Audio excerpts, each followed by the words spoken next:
Welcome to Ready, Set, Collaborate with Wanda Pearson. This is where ideas spark, connections grow, and collaborations fuse success. Tune in for inspiring stories, expert insights, and game-changing conversations. Let's build, connect, and thrive together. Remember, collaboration is the key to success. Welcome to another heartfelt episode of Ready, Set, Collaborate with Wanda Pearson, where collaboration is the key to success and legacy is the impact we leave behind. Today's guest, Bryan Frank, owner of Legacy Garden, a service dedicated to helping families preserve memories, honor loved ones, and create meaningful connections across generations. Bryan's works brings together storytelling, healing, and community, especially for seniors and families and navigating life transition. This conversation is about purpose, connection, and what it truly means to leave something meaningful behind.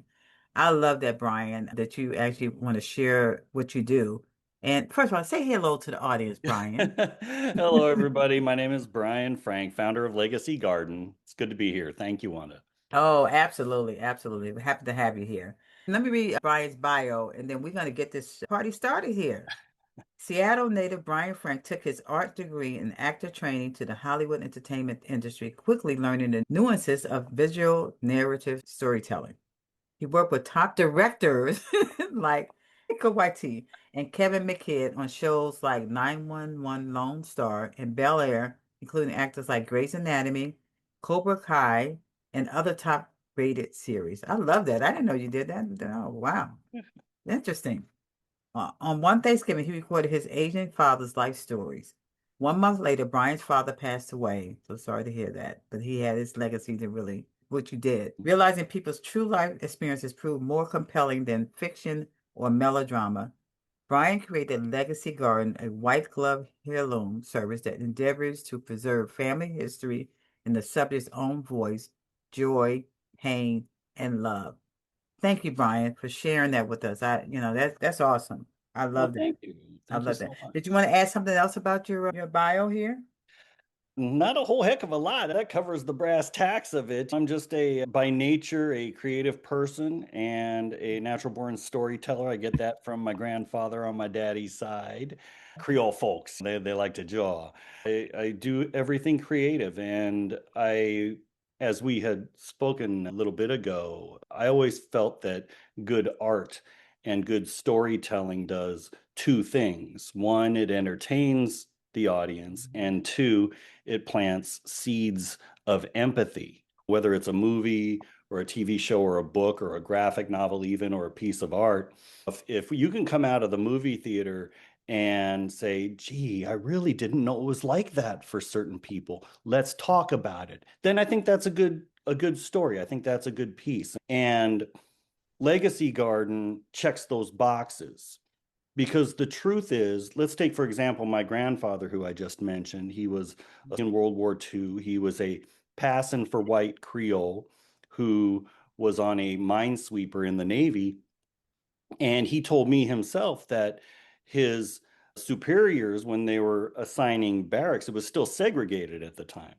And they put him with the white folks, the white sailors in the barracks. And he said, excuse me, all due respect, there's a mistake here. I said, what do you mean? He says, I'm a black man. At the time, they called themselves Negro. I'm a Negro. I need to go over with the other Negroes. And that was how proud my grandfather was, even though a lot of people mistook him for white. And those are the kinds of, there's plenty other stories. I mean, the show's only half hour, but he had plenty of those stories around the dinner table. And they're lost forever because we never recorded it. Legacy Garden hopes to rectify that situation so that Gen X, like myself, my grandchildren and their grandchildren are going to know where the family came from. What they called the greatest generation, or the GI generation, which is my grandfather's generation, mostly gone now. So the elderly now are, shoot, man, I can't even remember the name of the generation, but those who spent their childhood through World War II and through the 50s and the civil rights movement and the JFK assassination, all that kind of thing, the moon landing. Those are the stories that my grandchildren's grandchildren will want to hear, straight from the mouths of the people that experienced it. And also so that your family, your bloodline will know where they came from and what their family went through. That's lost with my grandparents. So we hope to preserve that for those families who want to capture the voice and the reflections and the lived experiences of their loved ones who have since passed. I love that. And it took a lot of courage for your grandfather to do that, especially during those times Yeah, absolutely. to tell it because a lot of them just say, oh, they just stay where they are. But that's awesome. And I love that you actually bringing this out, but to tell the grandkids and kids about their legacies. This is awesome. You actually answer some of my question here. What inspired you Oh, to create Legacy Garden? So you have something else that yes, as mentioned in the bio, it was Thanksgiving, and I had this compact camera that's probably totally obsolete by now. And after dinner, my father was his health was starting to wane, and it was his 77th birthday. I put the camera on a little tripod, and my father was a police sergeant all his life with sheriff's department.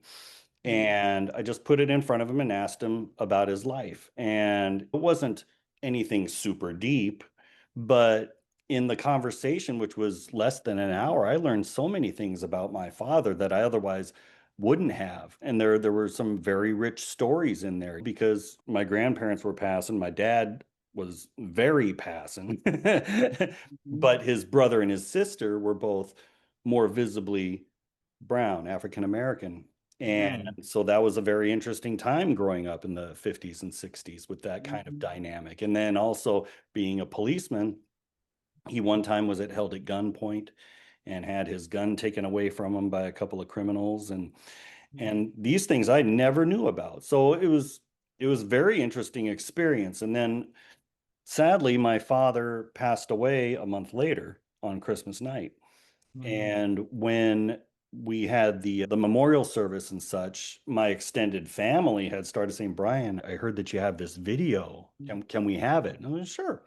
Everybody got a copy. And then I started thinking, this might be something that would be of value to other Yeah. people as well. And that was the birth of what we now call Legacy Garden.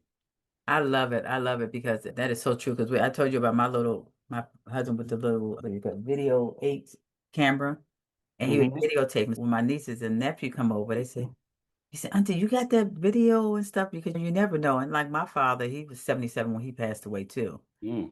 That was, and I just retired from IBM, so I was able to go spend time with him. But something like that. And then we have videos of them as well.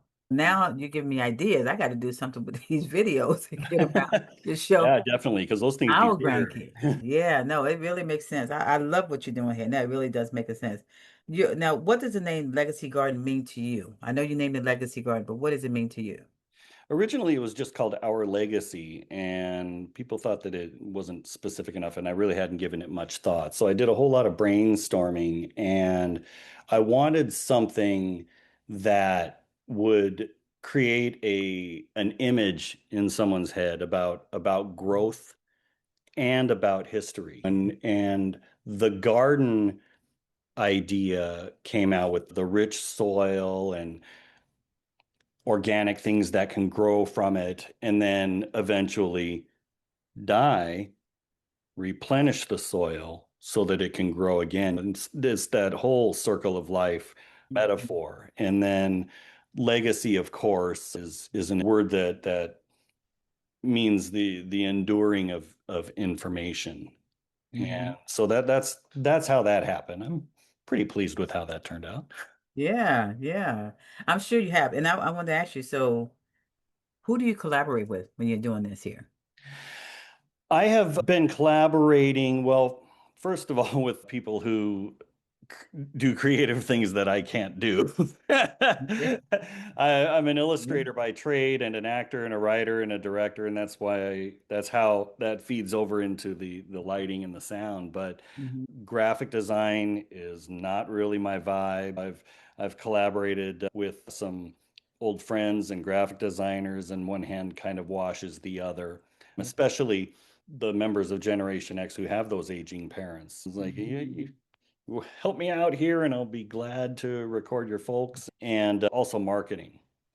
Yeah. I've had marketing consultants, plural, who have just given input that there's no way I would have thought of. It's just not really my language. We've helped each other out with that. And then through getting the word out, I wasn't even aware that this kind of position existed in the world, Yeah. but senior home care coaches and Hmm. advisors, and typically realtors who help families transition their senior relatives out of their forever home Hmm. and into the right kind of independent living or assisted care or senior home, and also helping with all the red Hmm. tape and paperwork that happens. I wish I knew about that when we had to transition my mother into her Yeah. senior living place after my father Yeah. passed away. So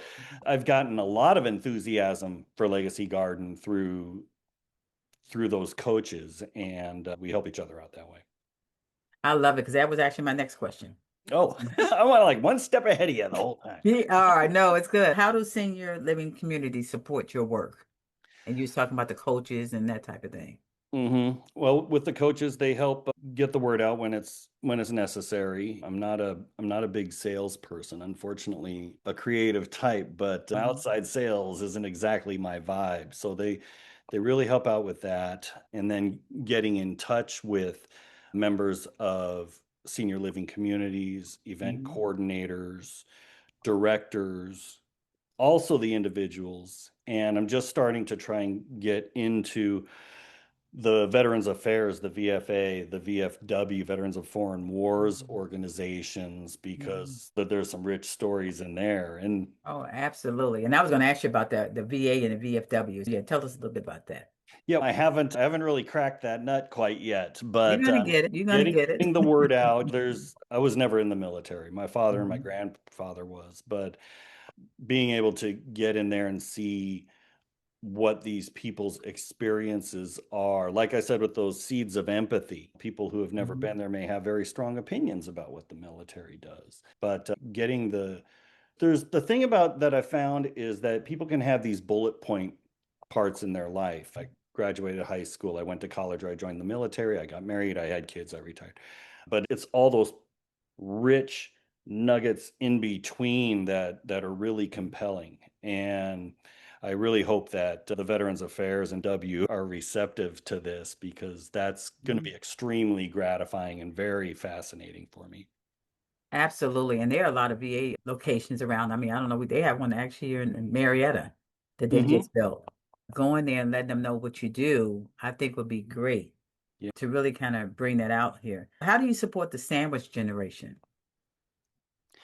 The sandwich generation, well, for those, that's kind of a new term to me, but the I sandwich know. generation are individuals of Generation X and perhaps older millennials Yeah, who are caring for their parents and also still caring for their own children. right. And these are the people who it probably creates the most value for. Their children don't know what they don't know yet. Hmm. And I've found that the older generation, my mom, for example, she didn't want me to put a camera in front of her because she thought that her life was boring. Sometimes the kind of the battle is telling your parents, no, your life is fascinating, I promise you. So Yeah. that sandwich generation are the people who find the most value not only for themselves but for their children and for their unborn grandchildren who don't even know Hmm. how great this world is. Because I just read that Generation X, Hmm. we are the last generation to understand what life is before the internet. Yeah. And the Gen Alpha, they don't Mhm. know what life is like without having a computer in your hand. Absolutely. Yeah, I mean, I Absolutely. remember when I was in high school in the 80s, I had to go to typing class to learn how Me to too. Me do this too. kind of stuff. Now they Yeah. grow up with this right here. I mean, Yeah. yeah, Yeah. Yeah. And don't know how to add because they got to use a calculator. you got to use a calculator, We right? we Yeah, had to learn how to know, okay, that teacher, how did you get this answer? You had to Uh-huh. actually go the long way in math of how you got that answer. Yeah, it'd be one whole sheet of paper, just all these different steps and steps and steps. And they say, oh, you missed step 12. Oh. Yeah. And the thing is, I'm trying to help now. We were babysitting our grandkids and our Right. daughter, helping them with their homework. And I Yeah. told my husband, okay, you're good at math. You can help them with this. I do the English part, but they wanted to know how you got to that answer. Hmm. And it's totally different how Hmm. they do these things now. Yes, that's another whole story. That's another whole conversation. That's a whole conversation. Why is preserving stories important to you? Oh my goodness. Preserving these stories are, I believe, absolutely paramount right now. I've been following this thing. I don't know how long it's going to last, but this thing called AI Hmm. as a business tool, as a visual tool, as a creative tool. And I have an acquaintance who's been at the forefront of AI since he was in college. He did his thesis on it, and now he develops apps for AI solutions and does very, very well at it. And I was telling him about legacy, and he goes, Bryan, in 5 years, 95% of what you see on the internet is going to be AI.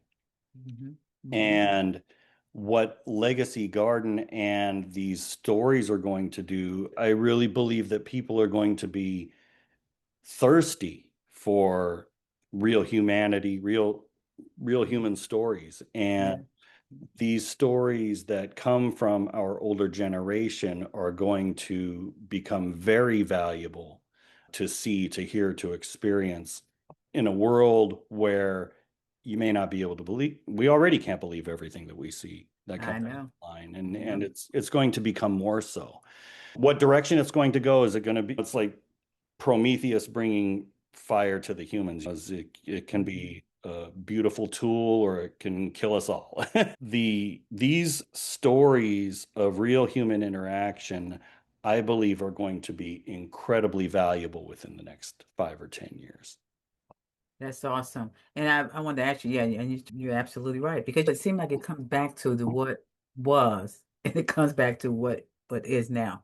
And Mm. going back to like some of the like remember the bell bottoms that was, and now it's back to what is now. Yeah, And then kids I like, barely miss bell bottoms. My older sister had a pair of bell bottoms, and I never had a yeah, pair. yeah.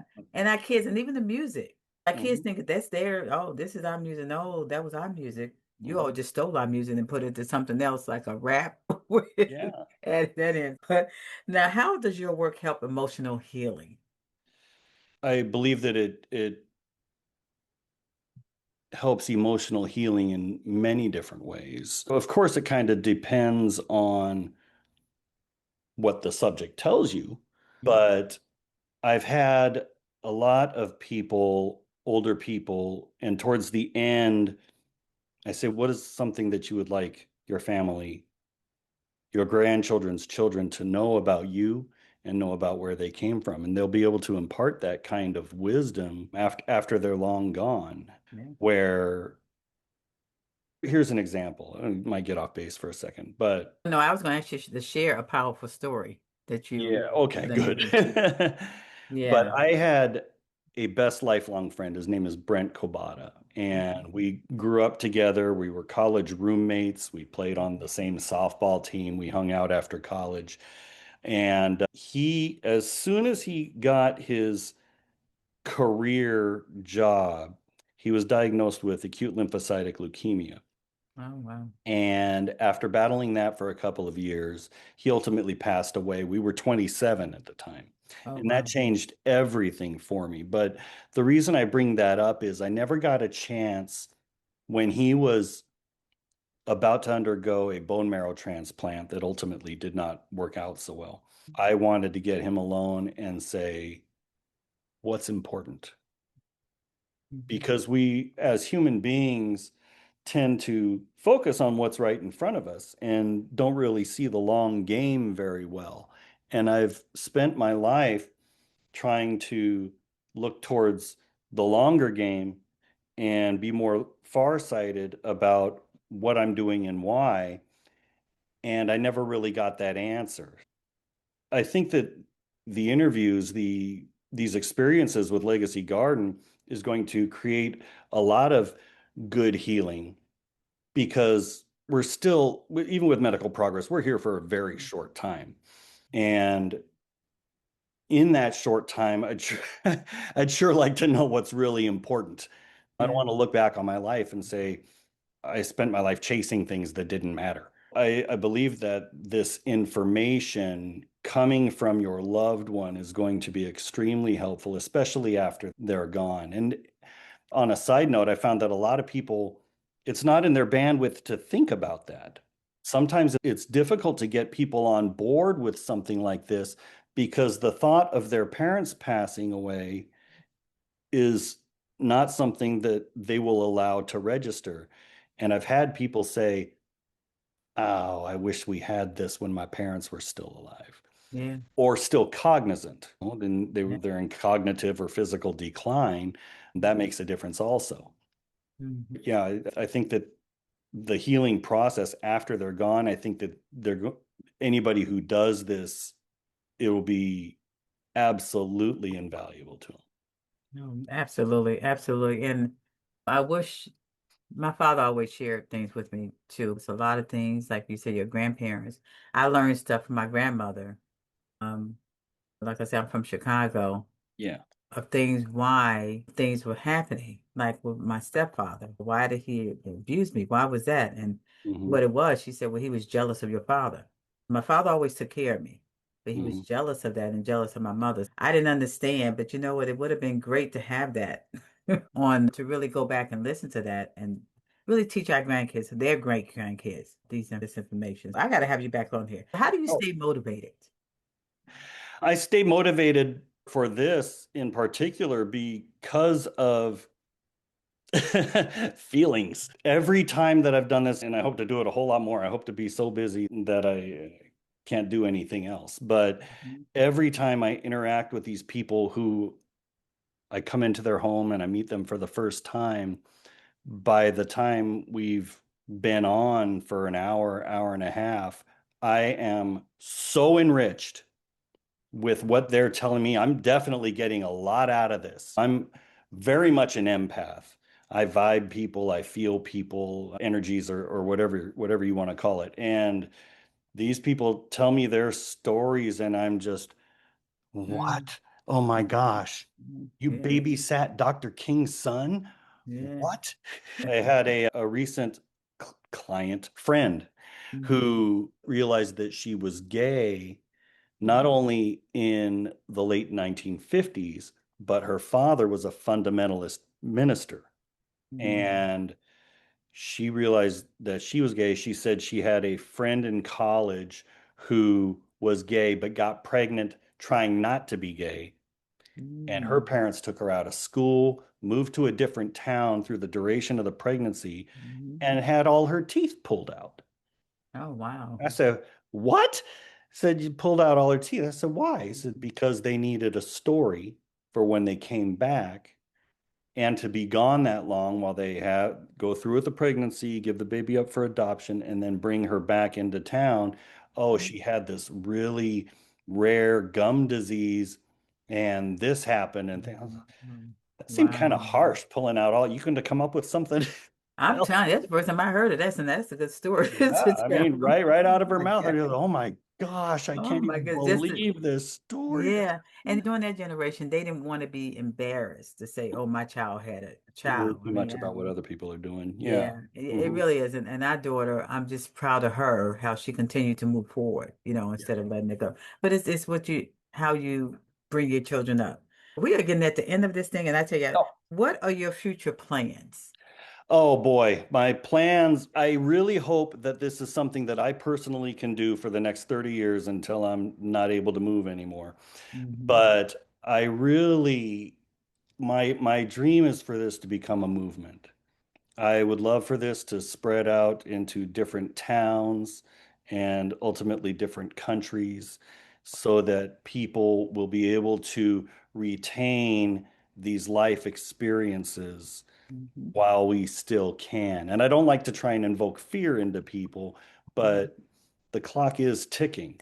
getting these stories, like with my father, I got we got that recorded just under the wire, but Yeah, I hope that it becomes something that is a enjoyable experience for the subject and something that can be cherished for so many generations down, and that it becomes this big movement. And I would love it if it just made people understand each other a little bit better. I don't like to be a fatalist about anything, but right. I think that we could use that right now.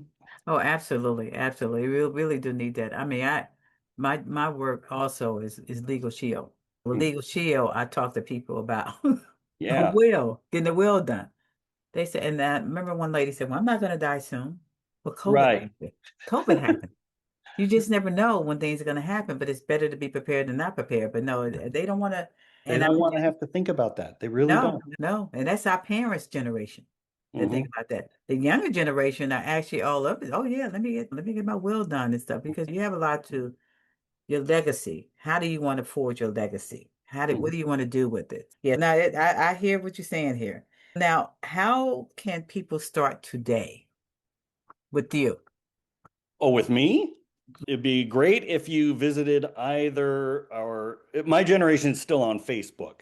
And Oh, those are the well, ones me who too. tend to find the value. Yes. But you can find us on Facebook on Legacy Garden. We also have Instagram, Legacy Garden 111, and then my website, legacygarden.life. And it all starts with a conversation.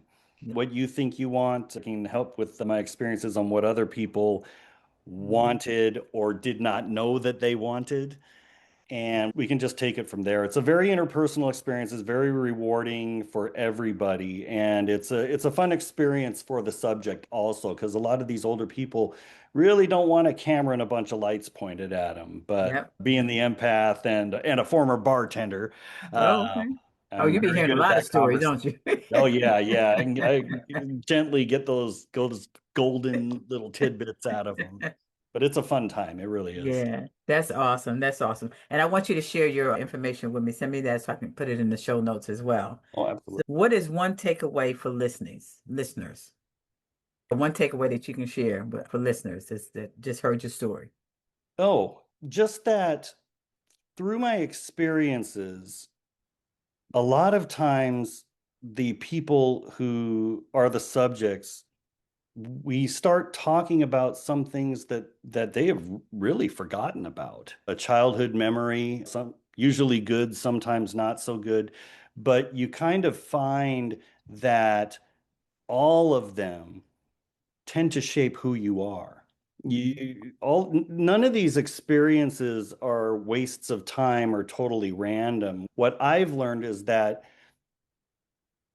in the broad strokes of things, we are all students and teachers of each other. Yes. And you don't know what the lesson is. Life is backwards from school. In Mm. school, you learn the lesson and then you take the test. In life, it turns out you take the test, and whether you do well or not, then you get the lesson from it.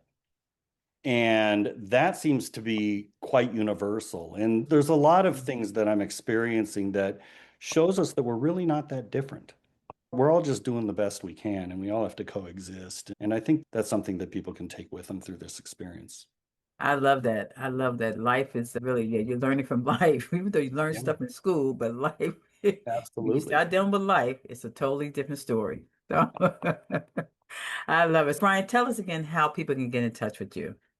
You can get in touch with me through my Facebook page called Legacy Garden. You can also get in touch with me most directly through my website, which is legacygarden.life, not .com, .life. Hmm. And we also have Instagram and TikTok pages at Legacy Garden 111.